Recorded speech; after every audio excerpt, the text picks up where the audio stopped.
बद्री विशाल। ये एक किष्टा नदी और एक नदी है, दो नदियों का संगम है यहाँ पर।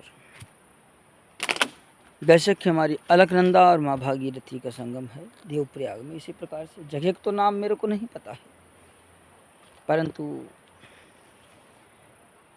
यहाँ भी बड़ी बड़ी नदियाँ हैं इस क्षेत्र में।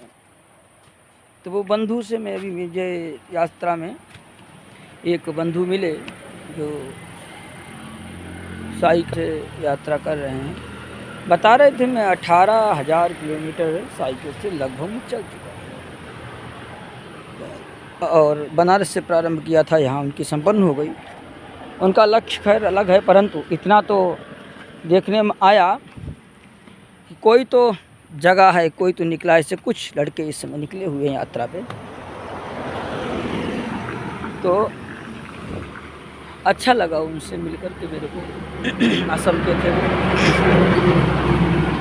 और मैंने जब पूछा तो बताया महाराज जी ऐसे, वैसे तो मैं तीर्थ यात्रा विशेष नहीं कर रहा हूँ, मैं तो एक जनजागृति के लिए निकला हूँ। जो अशिक्षित क्षेत्र हैं उनमें शिक्षा का, विकास का, इत्यादि का हो। बहुत से शिक्षित अशिक्षित जैसे हैं और अशिक्षित शिक्षित जैसे हैं, सबका होना चाहिए। बहुत अच्छा विचार है। मैं भी ये प्रेरणा करता हूँ भाई, शिक्षा को ध्यान देना चाहिए, परंतु हमारा ध्येय ये रहता है कि शास्त्रों का भी शिक्षण होना चाहिए। शास्त्र हमें जीना विशेष सिखाते हैं। आज की शिक्षा है तो शिक्षा प्रणाली चल तो बहुत अच्छी रही है, परंतु ये शिक्षा प्रणाली हमको केवल अर्थ और काम तक ही ले जाती है।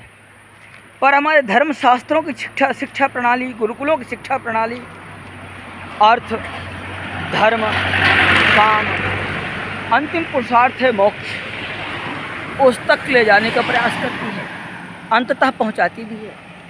मैं कई जगह गया तो मुझे हर जगह यही अधिकांश मांग हुई, महाराज जी गुरुकुलों की स्थापना होनी चाहिए और आप भी ऐसी कुछ कृपा करें, भगवान से प्रार्थना करें, कृपा हो कि एक गुरुकुल आप इधर हमारे क्षेत्र में खुलवाइए। आप, मेरे मन में बहुत अच्छा लगा, मुझे बहुत आनंद आया उनसे मिलकर के। कुछ लोग तो मुझे ज़मीन तक देने को तैयार हो गए गुरुकुलों के लिए। कहा यात्रा के बाद देखेंगे।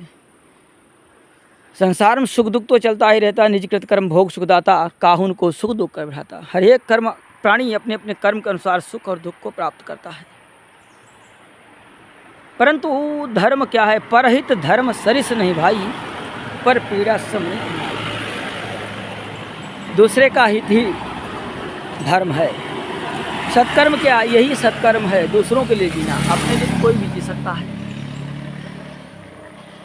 सूर्य दूसरों के लिए तपते हैं, दूसरों के कल्याण के लिए। चंद्र दूसरों के लिए जीते हैं। यद्यपि देवताओं के जीवन में तो बहुत कुछ कभी कभी इधर उधर गड़बड़ उलट फेर दिखाई देखने मिलता है, तो मनुष्यों को भी देखने मिलता है। आशा यही है जहाँ तक हो सके हम सत्कर्म के मार्ग पर ही चलें, सन्मार्ग पे चलें, दूसरों का हित ही चाहें तो हमारा हित स्वाभाविक हो जाएगा। हम दूसरों का कल्याण चाहेंगे तो हमारा कल्याण स्वाभाविक हो जाएगा। और निवेदन यही है कि शिक्षा प्रणाली को बढ़ाया जाए, परंतु गुरुकुलों की भी पुनर्स्थापन होना चाहिए। आज के समय में गुरुकुलों की बहुत मांग है और गुरुकुल होने चाहिए। जय श्री बद्री विशाल। ये पहाड़ उत्तराखंड जैसे ही हैं, बड़े बड़े पहाड़ हैं ऊँचे ऊँचे।